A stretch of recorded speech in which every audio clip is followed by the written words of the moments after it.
주님의 추수에 동참하라, 이런 제목으로 말씀을 나누겠습니다.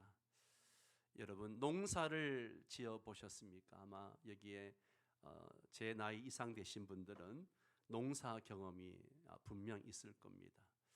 우리 이기아 장로님이 노년에 농사의 재미를 붙이셔가지고 가끔씩 전화하면 전화를 못 받으셔요. 그래서 한참 후에 전화가 옵니다. 왜 못 받으셨습니까?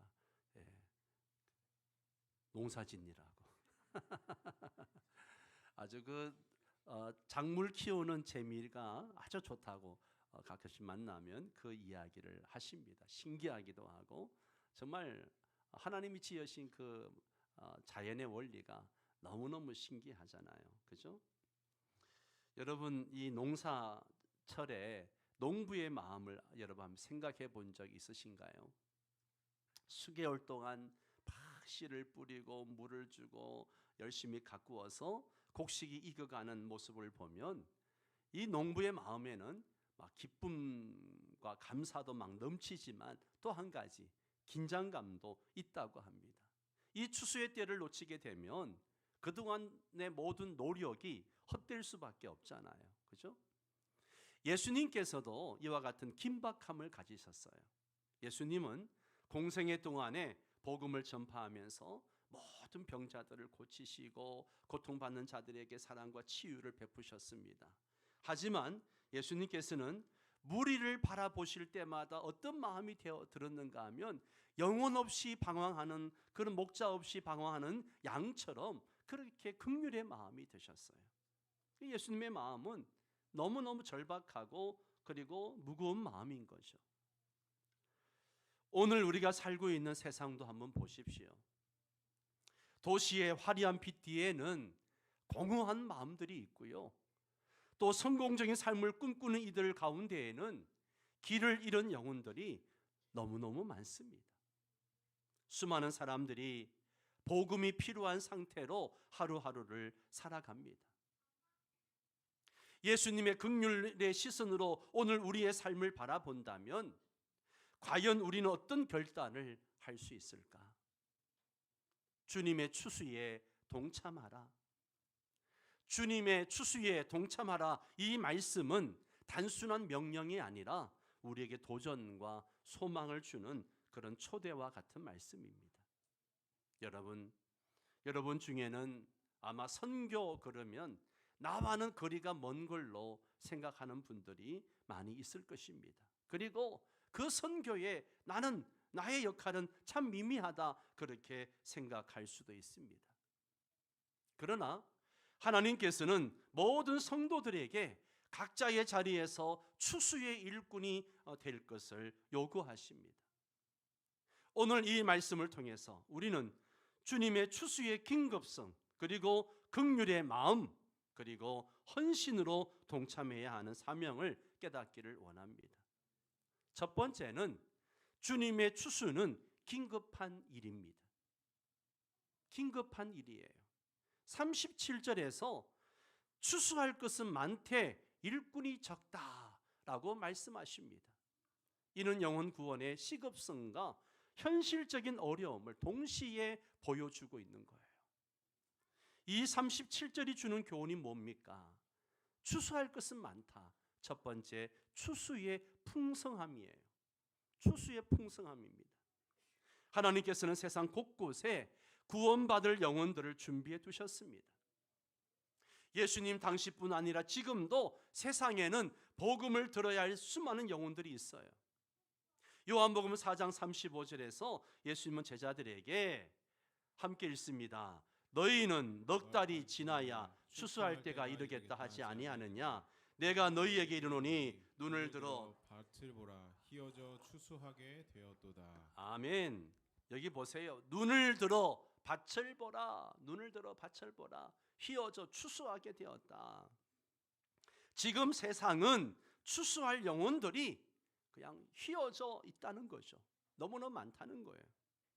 추수의 풍성함은 예수님께서 보여주신 사역에서도 명확히 나타납니다.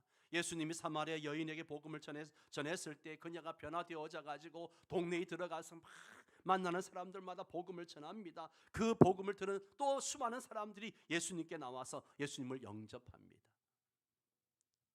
이 사건은 한 사람의 변화가 얼마나 많은 영혼의 추수로 이어지는지를 보여주는 거죠.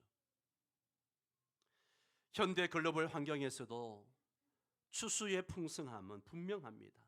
선교 단체들의 보고에 따르면 지금 아프리카와 아시아 그리고 중동 지역의 같은 데에서는 복음을 기다리는 수많은 영혼들이 있음을 보고하고 있습니다. 이는 인터넷과 이동수단의 발달로 인해 가지고 복음의 전파 기회가 더 많아졌음을 보여주기도 합니다. 그러나 이를 위해서 필요한 것은 영적 긴급성을 깨달은 일꾼들이 있어야 한다는 거예요. 일꾼들이 필요합니다. 두 번째는요, 그러나 일꾼이 적다라고 한 것을 보면 일꾼의 부족함이에요. 복음을 전하는 자들이 부족하고 헌신하는 자들이 절실히 필요합니다. 오늘날 교회가 선교 사명을 감당하지 않는다면 이 추수의 때를 놓칠 위험이 있습니다. 선교 통계에 따르면 세계 인구의 약 40%가 여전히 복음을 한 번도 들어보지 못한 상태에 있다라고 이야기합니다. 40%가. 하지만 이들을 위한 선교사는요, 전체 선교사의 10%만이 그 지역에서 선교하고 있다는 거예요. 이는 복음을 듣지 못한 영혼이 많음에도 불구하고 일꾼이 절대적으로 부족하다는 현실을 보여주고 있습니다. 오늘날 많은 선교사와 목회자들이 이 과중한 사역으로 인해서 지쳐 있습니다. 경제적 어려움, 열악한 환경, 그리고 심리적 고립감은 선교사들이 직면한 주요 도전 중 하나입니다. 세계 선교사 보고서에 따르면요, 선교사 약 70%가 10년도 채우지 못하고 사역지를 떠난다라고 이야기합니다. 10명 중에 7명은 그 선교지에서 7년을 버티지 못하고 떠나게 된다는 거예요. 이는 선교의 지속 가능성을 위협하는 아주 중요한 문제로 대두되고 있습니다. 제가 아는 어떤 선교사는 아프리카에서 5년간 헌신적으로 사역했지만 끊임없는 경제적 압박과 현지에서의 문화적 충돌 그리고 가족의 건강 문제로 인해서 본국으로 돌아올 수밖에 없었습니다. 이러한 사례는 단지 개인적인 문제로 끝나는 것이 아니라 그 선교사가 담당하던 지역에서의 복음 사역의 공백을 초래하는 것이죠. 일꾼이 너무너무 부족합니다. 세 번째는 시간의 제약이에요. 시간의 제약. 추수의 긴급성은 시간의 제약에서도 나타납니다. 곡식은 제때 수확하지 않으면 그 곡식이 썩거나 땅에 떨어지고 맙니다. 영혼 추수도 마찬가지예요. 기회를 놓치면 그들에게 더 이상 복음을 전할 기회가 없습니다. 그래서 히브리서 기자는 이렇게 말합니다. 오늘 너희가 그의 음성을 듣거든 너희의 마음을 어떻게 하지 말고 완고하게 하지 말라. 완고하게 하지 말라. 그렇게 경고합니다.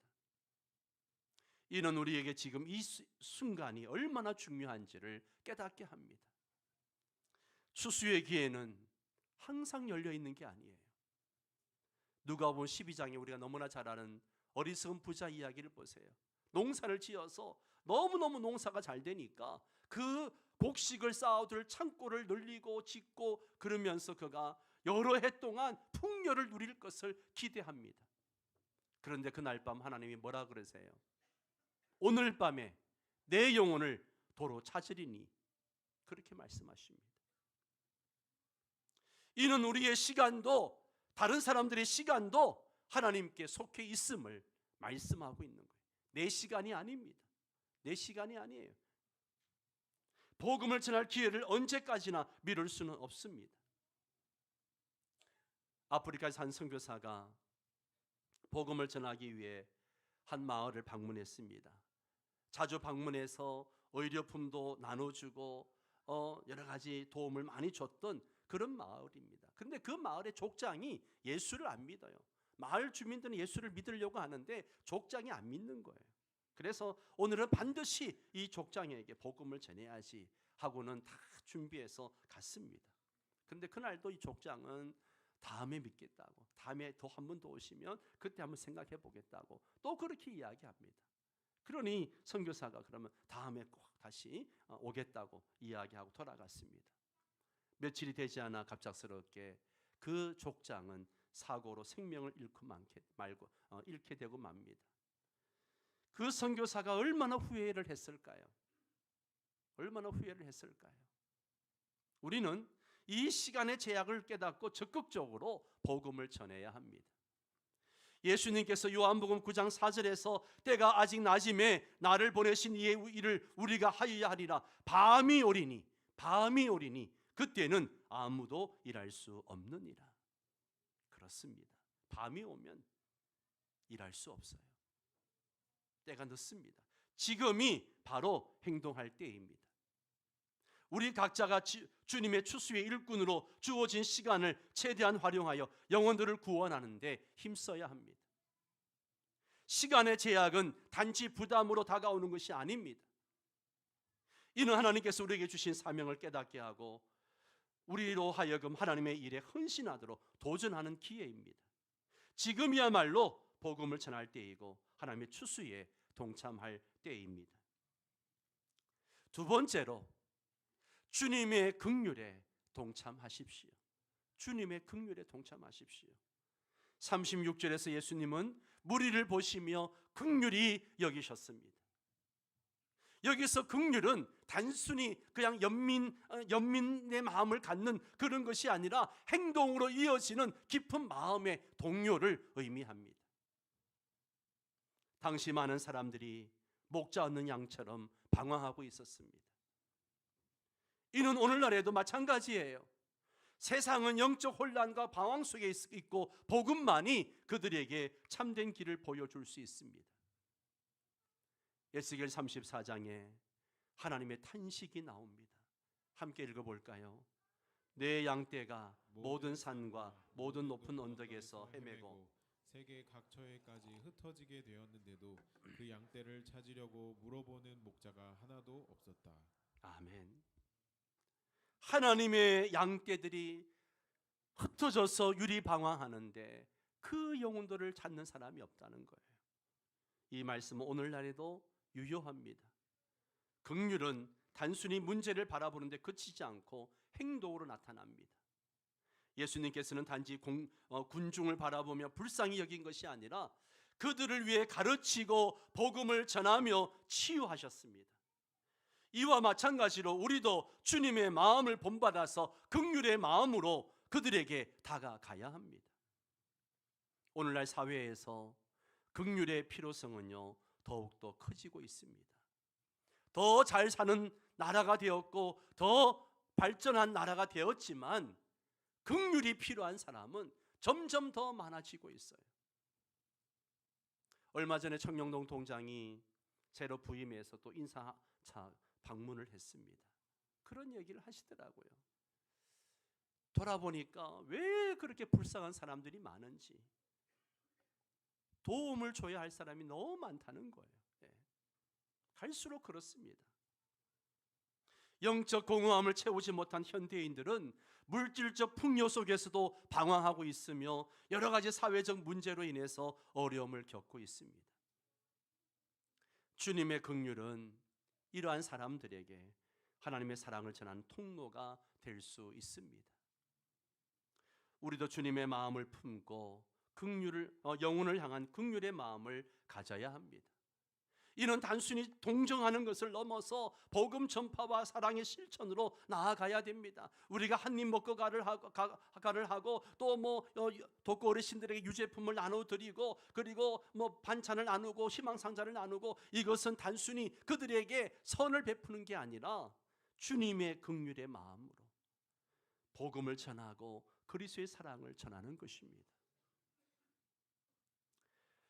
우리는 마태복음 25장에서 주님이 하신 말씀을 기억해야 돼요. 내가 줄일 때에 너희가 먹을 것을 주었고 내가 목마를 때에 마시게 했고 나그네 되었을 때에 영접했다. 이걸 기억해야 됩니다. 작은 행동으로 시작된 긍휼의 실천이 주님을 대접하는 것이고 주님께 영광 돌리는 것이고 추수의 열매로 이어질 수 있습니다. 아멘. 그래서 긍휼은 선택이 아니라 복음의 본질적 요구입니다. 긍휼은 선택이 아니에요.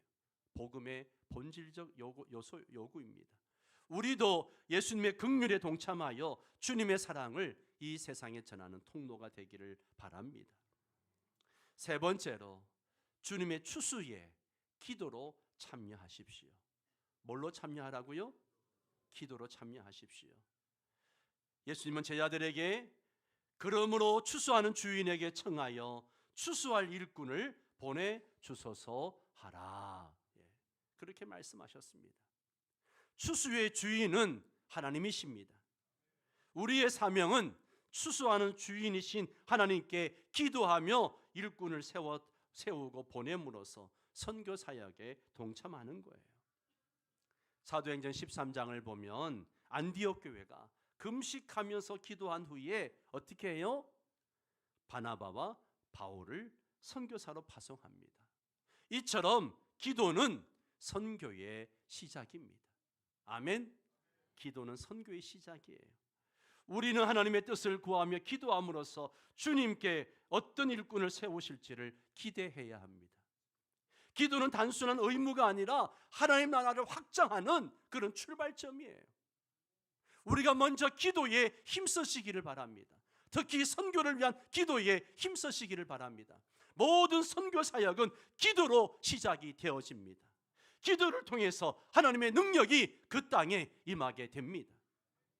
특히 선교 현장에서 일어나는 기적적인 일들은 많은 이들의 기도에 의해서 이루어집니다. 예를 들어서 한 선교사가 전쟁 지역에서 위험한 상황에 놓였을 때 교회가 그의 안전을 위해서 간절히 기도했더니만 기적적으로 그 지역에서 빠져나올 길이 열렸다는 간증은 기도의 힘을 생생히 보여줍니다. 며칠 전에 강사랑 선교사랑 통화했습니다. 워낙 감시가 심하고 어려움이 많은 그런 지역이잖아요. 그런데 그런 고백을 하더라고요. 그동안 십수년 동안 그렇게 많은 사역들을 정말 한마디로 겁 없이 막 벌려가면서 그렇게 많이 했는데도 불구하고 이렇게 안전하게 한 번도 어떤 공안에 그런 감시를 당하고 구속을 당하고 이런 일이 없는 거, 이게 너무 감사하다고. 그 감사한 이유 중에 하나가 우리 명성교회가 늘 깨어서 기도해 줬기 때문에 자기들은 그 기도의 힘을 믿고 있다고. 옆에 있던 명대성 선교사도 똑같은 이야기를 합니다. 정말 기도의 힘이 너무 크다고. 기도해 주니까 모든 그 불안한 상황들, 어려운 상황들이 극복되어지고 그렇게 그런 경험들을 너무너무 많이 한다고 합니다. 성도 여러분, 기도가 선교의 시작입니다. 기도는 하나님의 일하심을 가능케 합니다. 마태복음 7장 7절 이하에 구하라 그러면 너희에게 주실 것이요 찾으라 그러면 찾을 것이요 문을 두드리라 그러면 너희에게 열릴 것이라 말씀하셨습니다. 기도는 단순히 우리의 소원을 말하는 것이 아니라 하나님의 뜻에 따라서 일하심을 요청하는 것입니다. 선교지를 위한 중보기도는 영혼 구원의 문을 여는 강력한 도구입니다. 교회가 기도로 선교를 지원할 때 하나님은 복음 전파를 위해서 기적과 같은 문을 열어주십니다. 또 기도는 나를 일꾼으로 준비되게 합니다. 기도는 단지 다른 사람을 위한 것이 아니라 우리 자신, 나 자신을 하나님의 도구로 준비시키는 과정이기도 합니다.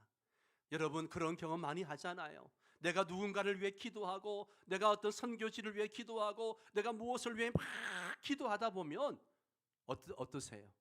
거기에 마음이 갑니다. 그리고 내가 해야 할 일이 무엇인가? 내가 도울 일이 무엇인가? 그게 생각나게 하고 움직이게 합니다. 기도는요, 단지 그 사람을 위한 것이 아니라 나를 준비시키는 과정입니다. 기도를 통해서 우리의 마음이 변화되어지고 주님의 부르심에 더 민감해집니다. 우리가 주님께서 보내시는 일꾼이 되기를 간구할 때 하나님은 우리 마음과 삶을 사용하십니다.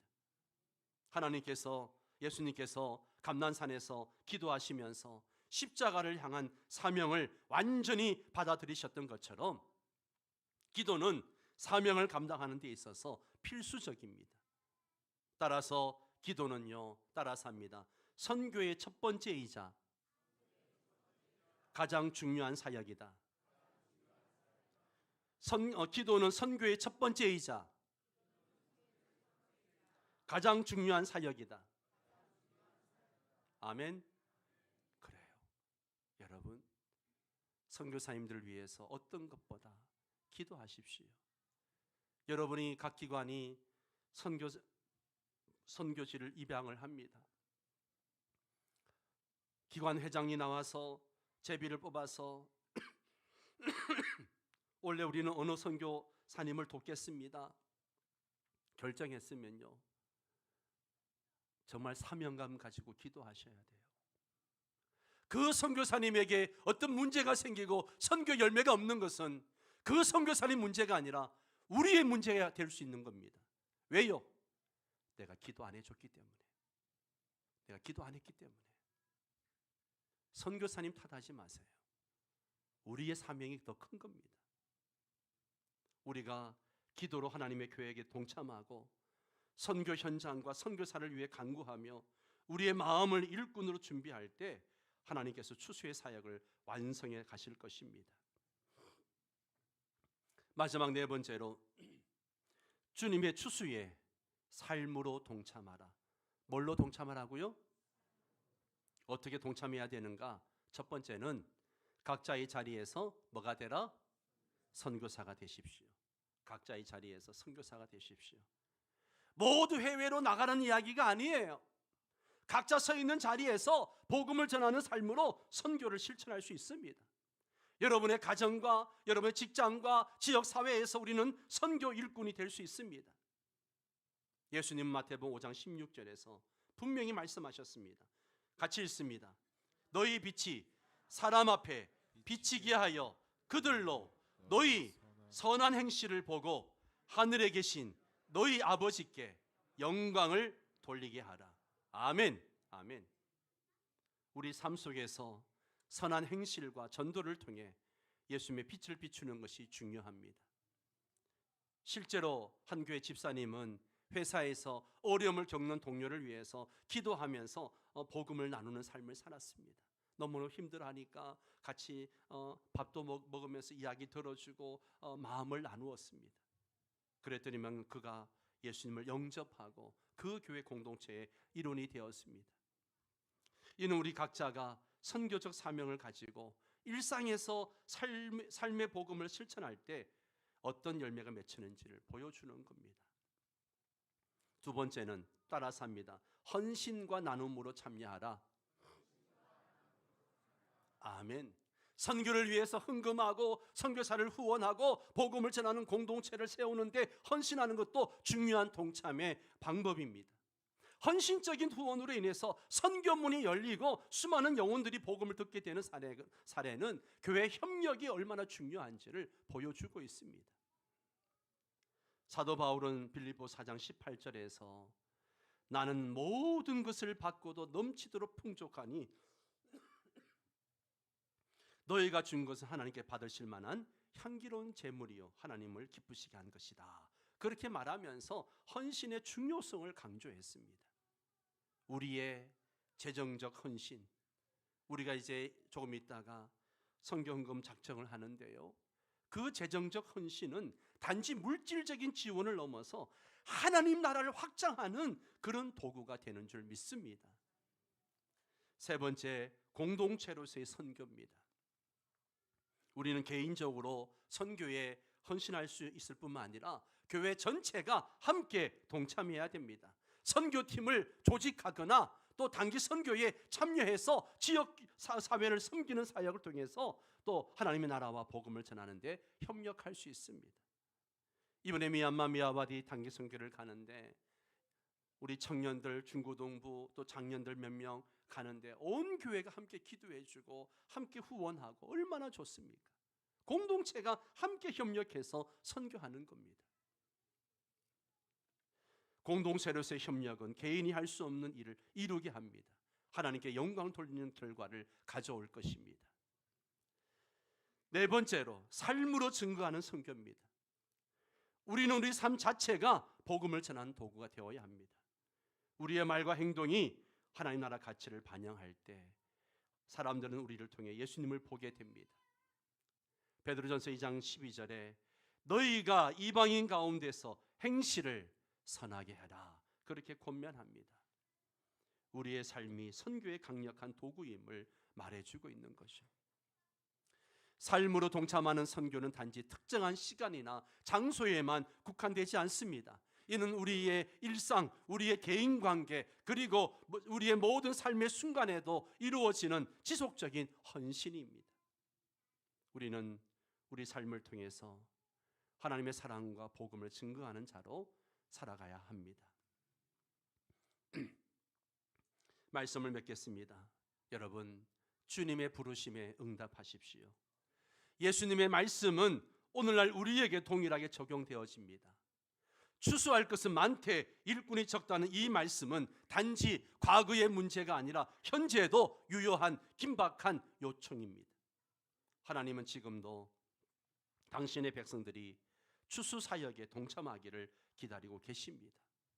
첫째, 지금이 바로 추수의 때입니다. 복음의 사역은 결코 미룰 수 없는 일입니다. 지금 이 순간에도 많은 사람들이 복음을 듣지 못하고 죽어가고 있습니다. 우리가 주님의 부르심에 응답하지 않는다면 추수의 기회는 사라질 수 있습니다. 두 번째, 우리의 헌신이 변화를 가져옵니다.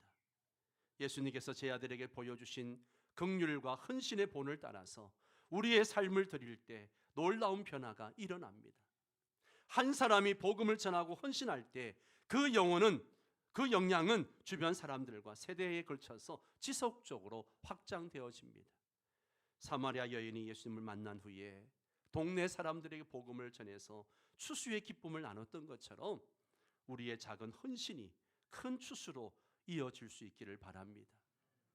세 번째로 모두가 추수의 일꾼이 될 수 있습니다. 주님의 사역은 특정한 직업이나 위치에 제한되지 않습니다. 가정에서, 직장에서, 캠퍼스에서, 또 교회에서, 그리고 세상 속에서 모든 성도는 복음을 전하는 일꾼으로 부름받았습니다. 우리는 각자의 자리에서 하나님 나라의 복음을 증거하며 추수의 기쁨에 동참할 수 있습니다. 마지막으로 기도로 시작하고 삶으로 완성하십시오. 추수의 주인이신 하나님께 기도로 우리의 사역을 맡기며 우리의 삶 자체가 복음의 도구가 되도록 헌신합시다.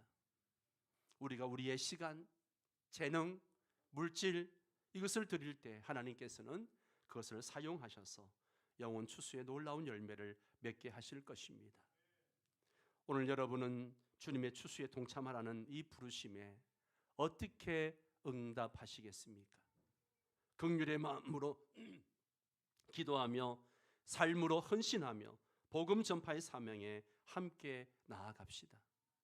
주님의 추수에 동참하라. 이 부르심에 여러분의 마음과 삶을 온전히 드리기를 소망합니다. 하나님께서 여러분의 결단과 헌신을 통해서 풍성한 추수 열매를 맺게 하실 것입니다. 우리 함께 이 시간에 오늘 들은 말씀을 가지고 결단하면서 기도한 후에 이제 이기아 장로님 나오셔서 선교 헌금 작정하기 전에 선교지 소개하는 시간 갖도록 하겠습니다. 함께 통성으로 기도하도록 하겠습니다.